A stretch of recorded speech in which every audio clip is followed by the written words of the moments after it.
اور پھر ہے جنگ بدر کا پہلا قیدی۔ جنگ بدر کے قیدی آنا شروع ہوئے۔ میدان بدر میں جب لشکر اسلام غالب آیا اور لشکر شیطان مغلوب ہو کر بھاگنے لگا تو 70 سردار کفار کے مارے گئے اور 70 گرفتار ہوئے۔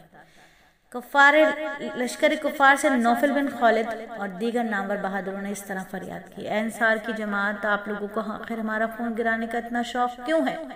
اے انصار کی جماعت، کیا تم لوگوں کو نظر نہیں آ رہا کہ کتنوں کو تم نے قتل کر دیا ہے؟ اے انصار کی جماعت، کیا دودھ دینے والی اونٹنیاں تمہیں پسند نہیں؟ یعنی قید کر کے فدیہ لے لو۔ اے انصار کی جماعت، اب ہمیں قید کر لو اور قتل کرنا بند کرو۔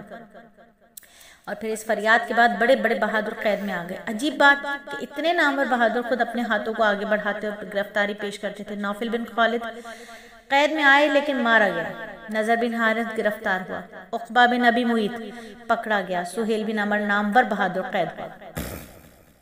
حضرت عباس حضور صلی اللہ علیہ وآلہ وسلم کے تایا گرفتار ہوئے۔ اس گرفتاری میں فرشتوں نے بھی حصہ لیا۔ چنانچہ نبی صلی اللہ علیہ وآلہ وسلم کے سامنے ابو یسر صحابی نے فرمایا کہ عباس کی گرفتاری میں میری مدد ایک ایسے شخص نے کی جس کو میں نے کبھی نہیں دیکھا تھا۔ آپ صلی اللہ علیہ وآلہ وسلم نے فرمایا، ایک معزز فرشتے نے عباس کی گرفتاری میں تیری مدد کی۔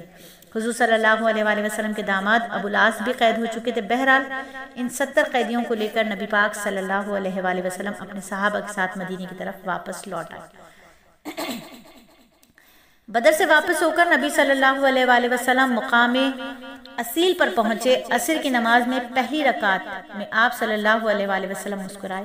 جب نماز کے بعد آپ سے مسکرانے کی وجہ پوچھی گئی تو آپ نے فرمایا، میکائیل کا ابھی مجھ پر گزر ہوا، ان کے پر غبار آلود تھے، وہ مسکرائے کہ میں تو کفار کے تعاقب میں تھا، اس پر میں بھی مسکرایا۔ کچھ دیر بعد جبرائیل امین، جن کا گھوڑا غبار آلود تھا، آئے اور فرمانے لگے، اے محمد، مجھے میرے رب نے بھیجا ہے کہ میں آپ کے ساتھ اس وقت تک رہوں جب تک آپ راضی نہ ہو جائیں۔ آپ بتائیں کہ بدر میں جو کچھ ہوا آپ اس پر خوش ہو گئے ہیں؟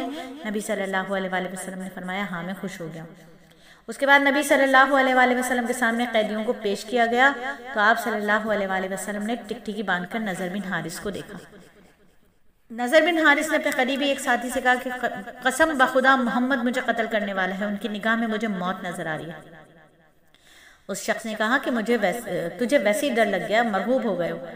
پھر نضر اور مصعب بن عمیر کی اس طرح گفتگو ہوئی۔ نضر بن حارث، اے مصعب، آپ میرے سب سے قریبی رشتہ دار ہیں، محمد صلی اللہ علیہ وآلہ وسلم سے بات کریں کہ مجھے قید میں رکھیں، قتل نہ کریں۔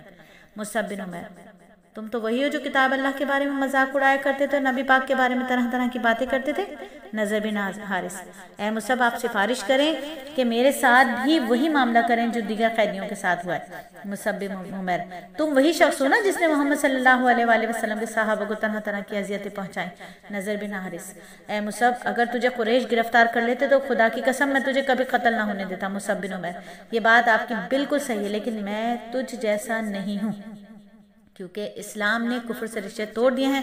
اور اس کے بعد نبی صلی اللہ علیہ وآلہ وسلم نے علی مرتضیٰ کو حکم دیا تو حضرت علی نے نضر بن حارث کی گردن اڑا دی، کیونکہ زور بازو آزما شکوہ